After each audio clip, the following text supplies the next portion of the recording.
PPT दिख रहा है ना? हाँ सर, दिख रहा है। ठीक है। Yes sir. ठीक है, तो हमने क्या देखा था in the previous lecture? We discuss the graphical method. तो कोई भी लीनियर प्रोग्रामिंग प्रॉब्लम है, यानी एलपीपी हम शॉर्ट में लिखते हैं, एलपीपी की कोई भी प्रॉब्लम है, उसमें दो स्टेप होते हैं। फर्स्ट, पहला स्टेप होता है प्रॉब्लम फॉर्मुलेशन का, और सेकंड स्टेप होता है प्रॉब्लम सॉल्व करने का। तो प्रॉब्लम सॉल्व करने के दो तरीके होते हैं, एक तो सिंपलेक्स मेथड होता है और एक ग्राफिकल मेथड होता है। तो हम लोग अभी डिस्कस कर रहे हैं graphical method. In the next week we will discuss the simplex method. तो ग्राफिकल मेथड के जो स्टेप होते हैं, सिर्फ प्रॉब्लम फॉर्मुलेशन के चार स्टेप हैं, ये कई बार हम डिस्कस कर चुके हैं। हमें इक्वेशन बनानी होती है, ऑब्जेक्टिव फंक्शन की इक्वेशन बनानी है और कंस्ट्रेंट की इक्वेशन बनानी है। ठीक है। प्रॉब्लम फॉर्मुलेशन के बाद हमें प्रॉब्लम को सॉल्व करना है। ये पहला स्टेप हो गया हमारा, problem solve, problem formulation. Then हमें सॉल्व करना है, तो सॉल्व करने के लिए ये देर आर सम स्टेप। ठीक है। कुछ स्टेप हैं, ये थ्योरी के हमने डिस्कस कर लिए थे, और कुछ एक न्यूमेरिकल भी डिस्कस किया था। जो भी हमारा फिजिबल रीजन है, उसके हम कॉर्नर पॉइंट्स ले लेते हैं। सारे कॉर्नर पॉइंट्स पे हम जेड की वैल्यू निकालते हैं, जो फंक्शन होता है हमारा ऑब्जेक्टिव फंक्शन।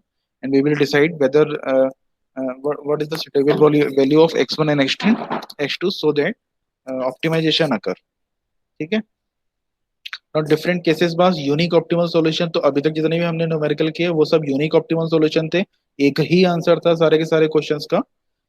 सेकंड केस है मल्टीपल ऑप्टिमल सॉल्यूशन। तो मल्टीपल ऑप्टिमल सॉल्यूशन का मतलब ये है कि more than one available solutions are there. Optimal solution है, x1 और x2 की दो या दो से ज्यादा वैल्यू ऐसी आएंगी, so that the value of z will not change. z की वैल्यू अगर सपोज यहाँ पर 8800 आ रही है, तो z की वैल्यू x1 की कोई और वैल्यू भी होगी, x2 की कोई और वैल्यू भी होगी, कि z की वैल्यू हमें सेम मिल रही होगी। तो there could be the multiple solution. Third one is no solution. अगर फर्स्ट क्वाड्रेंट में अगर हमारी स्ट्रेट लाइन है कहीं मीट ही नहीं कर रही है, इसका मतलब हम कोई सॉल्यूशन नहीं निकाल पा रहे हैं। अनबाउंड सॉल्यूशन, जैसी भी जो कंडीशन है, फिजिबल रीजन जो है इनफाइनाइट की तरफ जा रहा है और हमें कोई पॉइंट्स मिल ही नहीं पा रहा, तो ये अनबाउंड सॉल्यूशन हो जाएगा। ठीक है। तो we will discuss second case, multiple optimal solution. तो ये क्वेश्चन मैंने डिस्कस किया था। ठीक है। ये इस क्वेश्चन की हमने प्रॉब्लम भी फॉर्मुलेट करी थी, और कुछ क्वेश्चन ने शायद व्हाट्सएप किया भी था, करेक्ट ना? आपके सेक्शन में हो गया था ना ये? और कुछ ने ये पॉइंट्स भी निकाले थे, मुझे ध्यान है, व्हाट्सएप जो किया था मुझे। Isn't it? Please reply. ये क्वेश्चन जो हाँ हमने किया सर। था, हो गया था ना?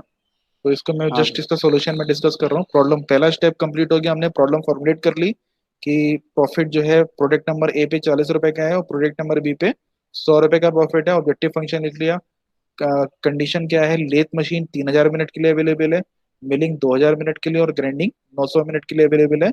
तो यहाँ पर हमने तीनों कंस्ट्रेंट इक्वेशन लिख लिया। अब सेकंड स्टेप है हमारा प्रॉब्लम को सॉल्व करना। कैसे सॉल्व करना है हमें? ग्राफिकल मेथड से। तो पहली इक्वेशन में हमने दो पॉइंट लेने हैं। सी स्ट्रेट लाइन हम कैसे ड्रॉ करेंगे? कोई भी दो पॉइंट अगर मिल जाए तो हम स्ट्रेट लाइन ड्रॉ कर सकते हैं ग्राफ पे। तो पहले हम x2 की वैल्यू 0 पुट करेंगे, x1 की वैल्यू हो जाएगी 250। x1 की वैल्यू 0 पुट करेंगे, x2 की वैल्यू हो जाएगी 500। तो ये पहला पॉइंट आ गया, 250, 0, 250, और 0, 500। तो मैं थोड़ा सा तेजी से करा रहा हूँ, अगर दिक्कत हो तो बीच में मुझे इंटरप्ट कर देना, क्योंकि ये बहुत ही आसान है। इसको हम दो तीन बार डिस्कस कर भी चुके हैं कि how to get the points, कैसे हम पॉइंट्स निकाल सकते हैं विद द स्ट्रेट लाइन। एक बार x2 जीरो कर दो और एक बार x1 जीरो कर दो। x2 जीरो कर दोगे तो पहला पॉइंट आ जाएगा 500, 0, और x2 जब जीरो करोगे तो दूसरा दूसरा पॉइंट आ जाएगा 0, 200। तो ये इक्वेशन हमारी हो गई 250, 0। तो ये वाली इक्वेशन हो गई हमारी इक्वेशन नंबर वन, 250, 0 और 0, 500। इक्वेशन नंबर टू हो गई 500, 0 एंड 0, 200। तो ये इक्वेशन हो गई हमारी इक्वेशन नंबर टू, या लाइन नंबर टू भी कह सकते हो इसे। ये लाइन नंबर टू हो गई। Third equation is 2x1 plus 3x2 less than equal to 900। फिर वही करेंगे, x2 और x1 को एक एक करके जीरो करेंगे। 450, 0, 0, 300। 450, 0 और 0, 300, and this is the equation number three. ठीक है। तो हमें क्या करना है, हमें एक फिजिबल रीजन निकालना है। With the help of all the three equation we need to we need to plot feasible region in the graph. आप ये बिल्कुल एज्यूम करके चलो कि हम ग्राफ पेपर पे ही बना रहे हैं। आप इस तरीके से एज्यूम करके चलो that we are doing this exercise on a graph paper. तो हमें तीनों का जो कॉमन एरिया है, इन तीनों लाइन से जो कॉमन एरिया हमें निकल के आ रहा है वो हमें ड्रॉ करना है। अब ड्रॉ करते समय जो रूल मैंने बताया था लास्ट टाइम, वो बहुत बहुत ज्यादा इंपॉर्टेंट है और बहुत ही ध्यान से आपको करना है। क्या रूल था हमारा? अगर इक्वलिटी हमारी लेस देन वाली है, लेस देन इक्वल टू वाली है, जो तीनों ही इक्वेशन में लेस देन है, तीनों ही इक्वेशन में इक्वलिटी जो है वो लेस देन इक्वल टू वाली है, तो इक्वलिटी अगर लेस देन इक्वल टू वाली है it means we will move towards the origin. ठीक है, अगर इक्वलिटी लेस देन इक्वलिटी वाली है तो we will move towards the origin, origin की तरफ हमें जाना है। तो पहली इक्वेशन नंबर 1 के लिए हम ओरिजिन की तरफ गए, कुछ एरिया आया। फिर इक्वेशन नंबर 2 के लिए फिर हम ओरिजिन की तरफ गए, कुछ एरिया हमारा बाउंड हो गया, कुछ एरिया हमारा रिड्यूस हो गया, जो कॉमन एरिया आया।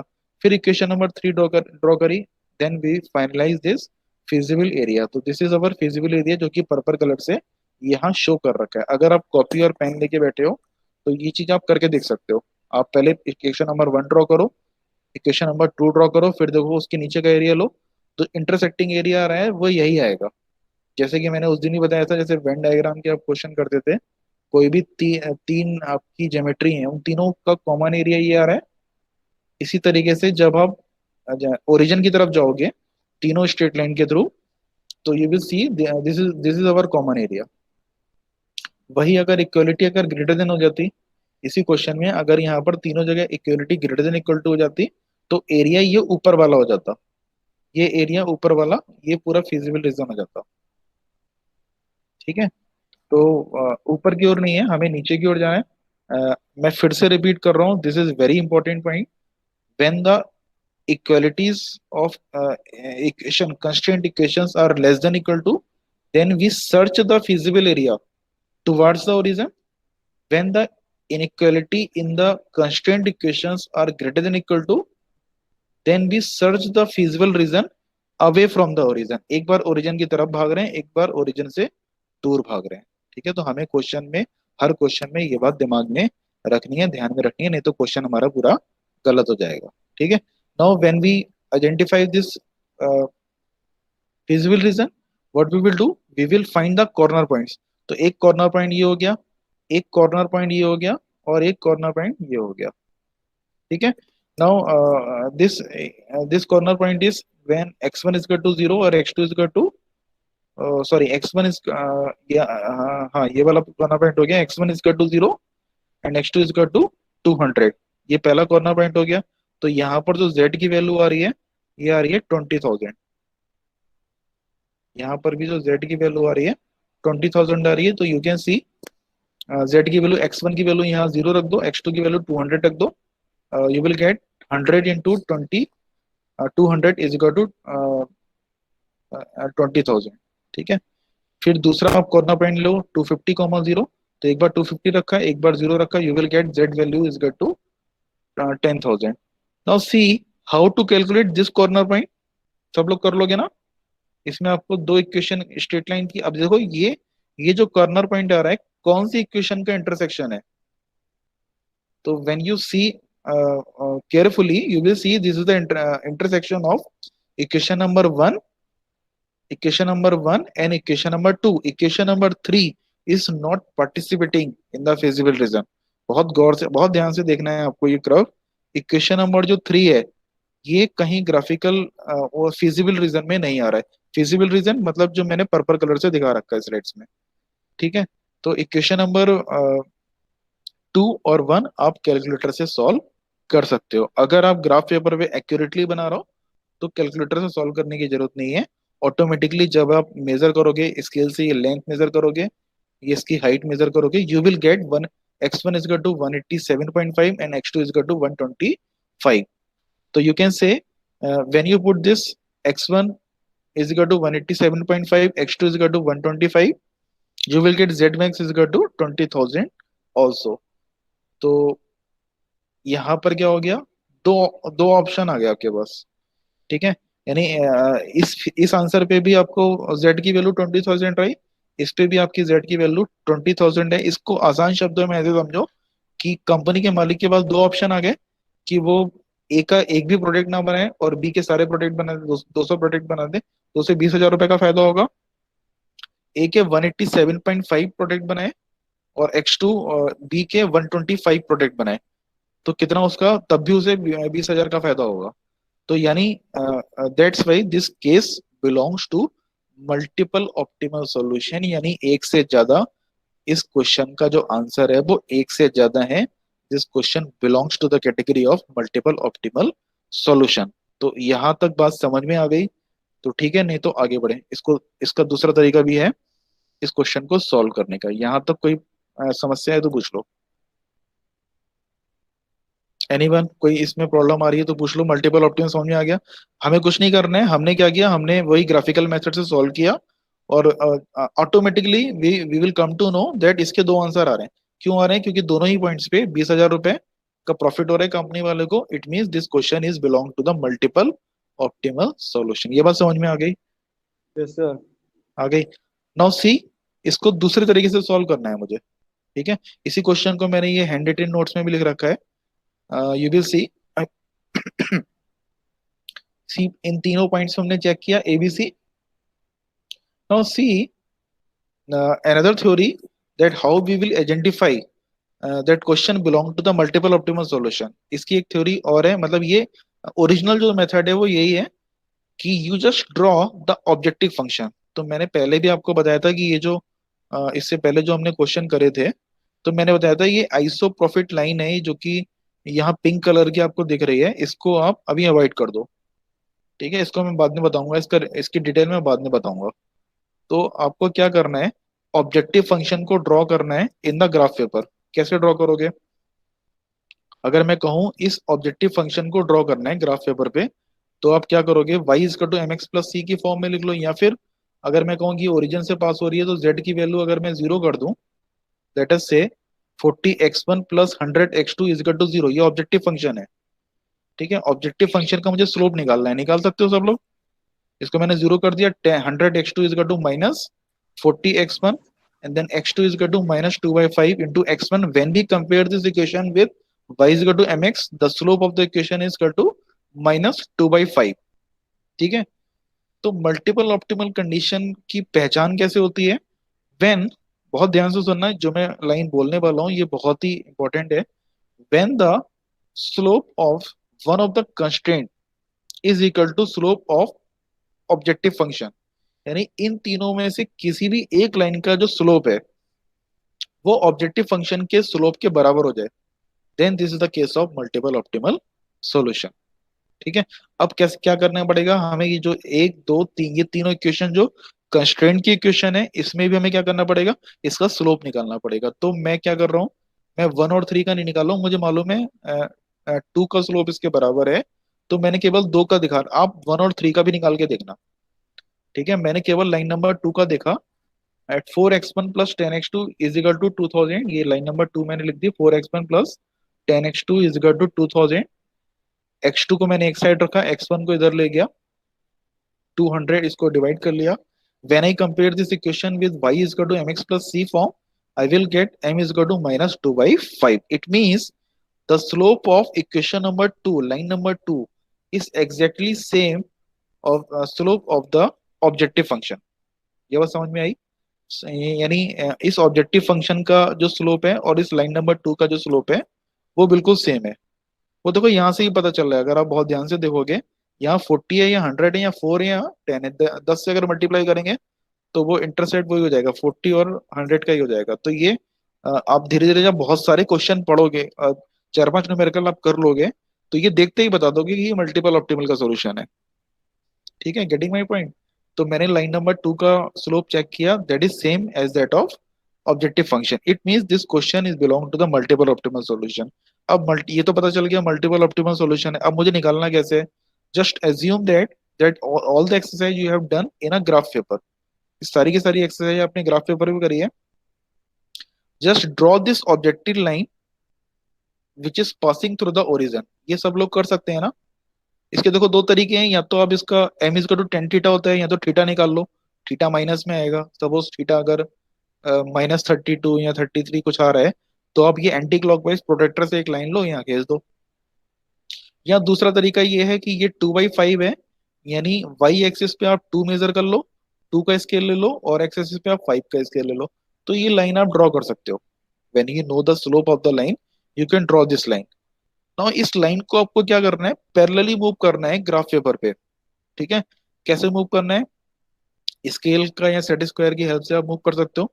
इसको जब मूव करोगे, तो जैसे ही मूव करोगे you will see come to know this line, जो कि ऑब्जेक्टिव फंक्शन लाइन है, ये कोइंसाइड कर जाएगी लाइन नंबर 2 से। जब आप एक्यूरेटली ड्रॉ करोगे ऐसे ग्राफ पेपर पे, you will see this line will coincide on to this line number 2। ये बात समझ में आ रही है सबको? जैसे ही ये कोइंसाइड करेगी, आपको पता चल जाएगा this is the case of optimal, multiple optimal solution. ठीक है, ये बात समझ में आई सबको? बताओ भाई, हाँ जी सर। आ गई समझ में? हाँ सर बस मेरे आपको तो। क्या करना है, ऑब्जेक्टिव फंक्शन की लाइन ड्रॉ करनी है, और बाकी 3 लाइन तो हम पहले से ही ड्रॉ कर चुके हैं। ऑब्जेक्टिव फंक्शन की लाइन अगर इसके पैरेलल है, मतलब इस पे अगर पूरी की पूरी कोइंसाइड कर जा रही है, then this numerical belongs to the multiple optimal solution. ठीक है। अच्छा, अब ये जो लाइन है, बहुत ध्यान से देखना, ये लाइन नंबर 2 है।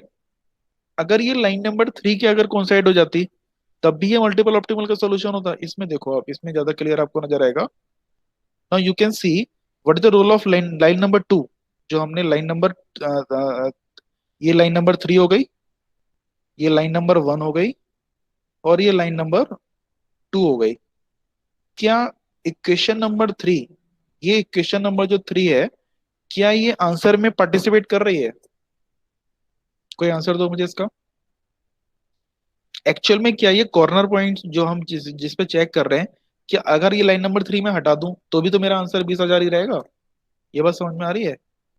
क्या ये लाइन नंबर 3 हमारे एक्चुअल ऑप्टिमल सॉल्यूशन में पार्टिसिपेट कर रही है, यस और नो? बताओ जरा मुझे।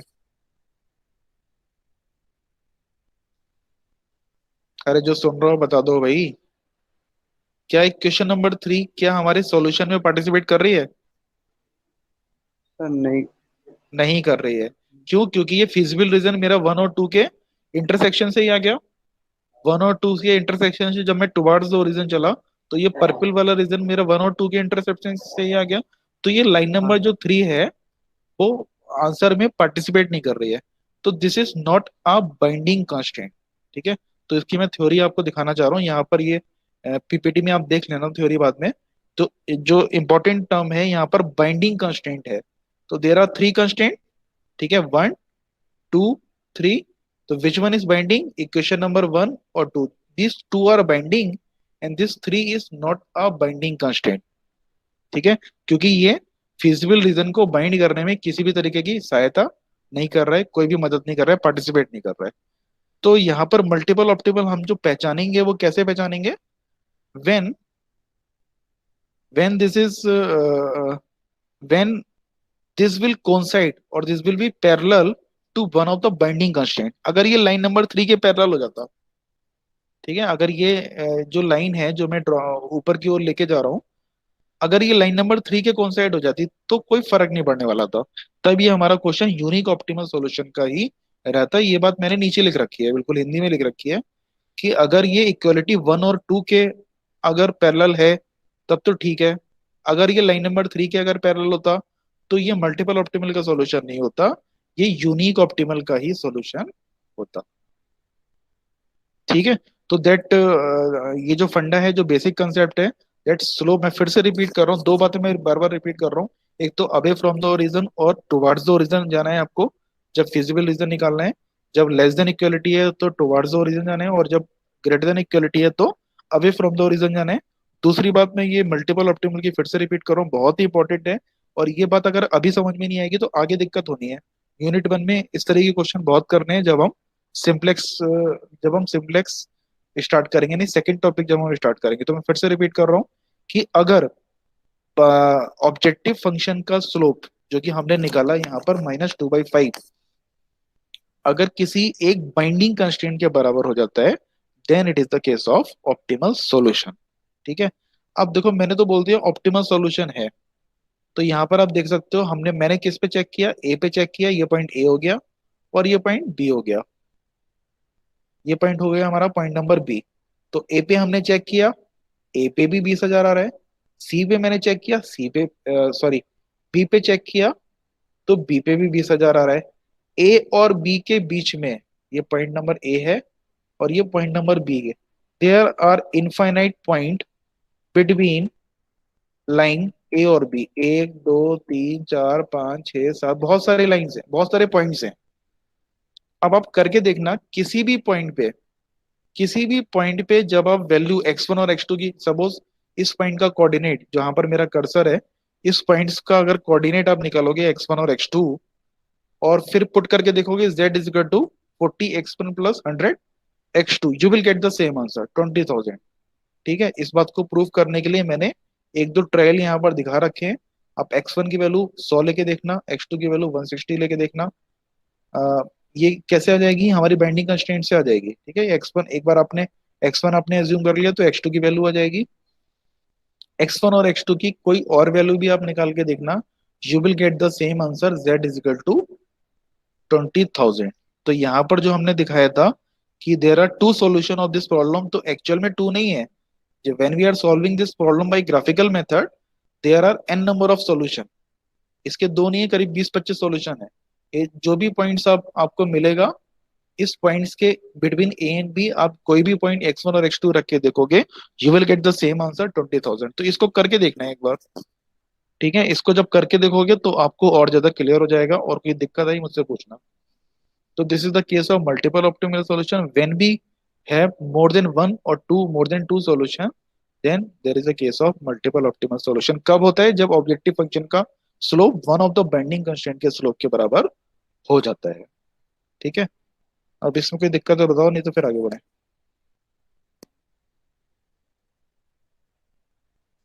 इसमें कोई इश्यू है नहीं तो बता दो। सबको नहीं समझ में है। आ गया?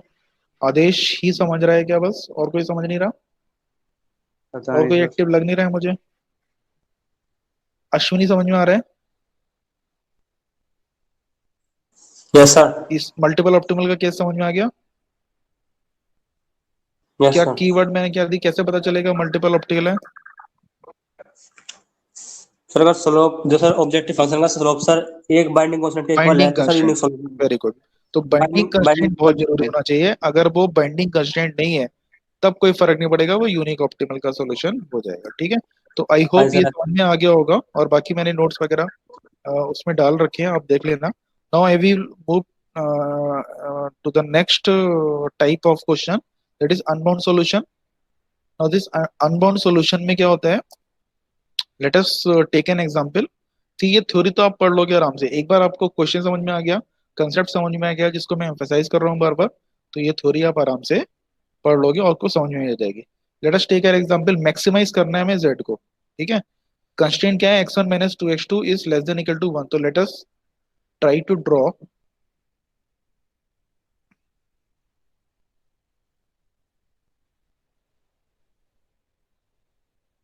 तो let us try to draw in a coordinate, coordinate में आप कोशिश करो। कंस्ट्रेंट और x1 minus two X two less than equal to one. एक बार मैंने x2 को जीरो कर दिया, एक बार मैंने x2 को जीरो कर दिया तो x1 की वैल्यू आ गई वन, लेट अस से वन इज हियर, 1,0, ये पॉइंट आ गया। एक बार मैंने x1 को जीरो कर दिया तो कितना आ गया, it is it is equal to -1/2। तो -1/2 यहाँ पर लाई करेगा, तो यहाँ पर इन दोनों को ज्वाइन करते हुए मैंने एक स्ट्रेट लाइन ड्रॉ कर दी। Not come to the second constraint, x2 की वैल्यू मैंने जीरो कर दी, x1 की वैल्यू आ गई थ्री, यानी 3,0, ये एक पहला पॉइंट ये हो गया 3,0। और जब मैंने x1 की वैल्यू जब जीरो कर दी तो x2 की वैल्यू आ गई 3/2। तो आधा इधर है, इससे मैं थोड़ा और ऊपर अंदाजे से ले लेता हूँ, ये हो जाएगा 3/2। इन दोनों पॉइंट्स को मैं ज्वाइन कर दूंगा। ठीक है, अब देखो पहला जो है, पहला जो कंस्ट्रेंट है वो लेस देन वाला है। पहला कंस्ट्रेंट क्या है, लेस देन इक्वल टू वाला है। तो ये लाइन नंबर जो वन है, लाइन नंबर वन है, it will move towards the origin. अच्छा मैं करके दिखाता हूँ एक बार तुम लोग को, फिर इरेज कर दूंगा। ये टुवर्ड्स द ओरिजिन यानी फिजिबल रीजन जो है मुझे इसके ऊपर का मिल रहा है। ठीक है, when I see the second constant, it is greater than equal to zero, यानी जो इक्वेशन नंबर टू है, इसका जो लाइन होगा वो ऊपर की ओर जाएगा, ये ऊपर की ओर जाएगा फिजिबल रीजन। ठीक है, तो इन दोनों का जो कॉमन रीजन कौन सा हो गया है, ये कॉमन रीजन हो गया। ये कॉमन रीजन हो गया। तो बाकी का रीजन जो कि मेरे काम का नहीं है वो मैंने इरेज कर दिया। ठीक है। और जो रीजन जो कॉमन है वो मैंने उसको मैंने कीप करा, और बाकी रीजन मैंने इरेज कर दिया। ये बात समझ में आ रही है?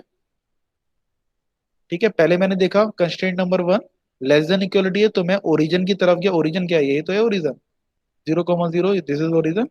तो पहले मैं ओरिजिन की तरफ गया। फिर दूसरा वाला कंस्ट्रेंट देखा, ओरिजिन से दूर गया, अवे फ्रॉम द ओरिजिन ऊपर की ओर गया। तो दोनों का जो कॉमन एरिया है वो मैंने यहाँ पॉइंट आउट कर दिया, वो मैंने यहाँ बना दिया। तो this is our feasible region. ठीक है। ये बात समझ में आई? इसको और थोड़ा समझ लो, यहाँ पर क्लियर हो जाएगा अगर ये ग्राफ समझ में नहीं आ रहा है। तो you will see the answer is here. तो ये क्वेश्चन नंबर वन हो गई। ये क्वेश्चन नंबर टू ड्रॉ करी। अच्छा, नीचे की मैंने ड्रॉ नहीं करी, यहाँ ग्राफ में नीचे का नहीं दिखाया है, क्योंकि हमारे पास एक नॉन नेगेटिविटी कंडीशन होती है। मैंने पहले बताया था कि ग्राफ हमेशा फर्स्ट क्वाड्रेंट में ही बनता है। तो ऊपर वाली लाइन को हमने ड्रॉ किया, जो नेगेटिव में जा रही है उसको हमने ड्रॉ नहीं किया है यहाँ। ठीक है। तो यहाँ सी ये भी एक एरिया होगा फिजिबल। ठीक है। This is also area. तो ये जो फिजिबल रीजन बन रहा है, इसकी कोई बाउंड्री नहीं है। बाउंड्री क्या है? क्यों नहीं है बाउंड्री? क्योंकि इनफाइनाइट तक जा रहा है। और जब इनफाइनाइट तक जाएगा then this is the case of unbound solution. Unbound मतलब इसको हम बाउंड ही नहीं कर पा रहे हैं, बाउंड्री में कैद नहीं कर पा रहे हैं। तो this is the case of unbound solution. अच्छा, अनबाउंड सॉल्यूशन में भी सॉल्यूशन निकल सकता है। कैसे निकलेगा? अगर ये क्वेश्चन, सी बहुत ध्यान से सुनो मेरी बात, पहले इतना समझ में आ गया तो बताओ, फिर इसका फिर दूसरा जो कंसेप्ट है फिर बताता हूँ। ये बात समझ में आ गई तो बताओ। अनबाउंड सॉल्यूशन समझ में आ गया जहां पर कोई बाउंड्री जो है बन ही नहीं पाएगी, तो ये अनबाउंड सॉल्यूशन हो गया। ये समझ में आ गया?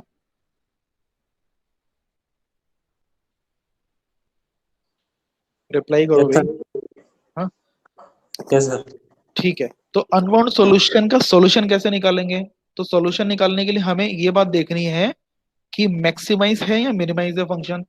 फंक्शन हमारा है मैक्सिमाइज।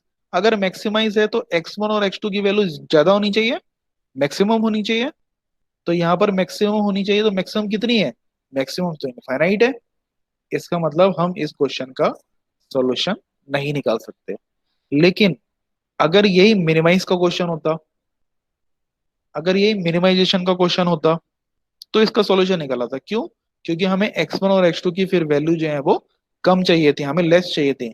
और लेस हमें यहाँ पर मिल जाती, कॉर्नर पॉइंट से मिल जाता। या तो हम यहाँ चेक कर लेते, या हम यहाँ चेक कर लेते, यहाँ पर हमें ऑप्टिमल सॉल्यूशन मिल जाता। क्योंकि ये अनबाउंड सॉल्यूशन है और मैक्सिमाइज का फंक्शन है, इनफाइनाइट की तरफ जा रहा है, इसलिए हम कहेंगे इसका कोई, इस अनबाउंड प्रॉब्लम का कोई भी सॉल्यूशन नहीं निकल पा रहा है। वही मैंने इससे पहले जो पहला जो क्वेश्चन कराया था, ये भी अनबाउंड है, ये भी इनफाइनाइट की तरफ जा रहा है। जो सबसे पहला क्वेश्चन कराया था यूनिक ऑप्टिमल का, लेकिन क्योंकि यहाँ फंक्शन क्या था, फंक्शन जो था वो मिनिमाइजेशन का था।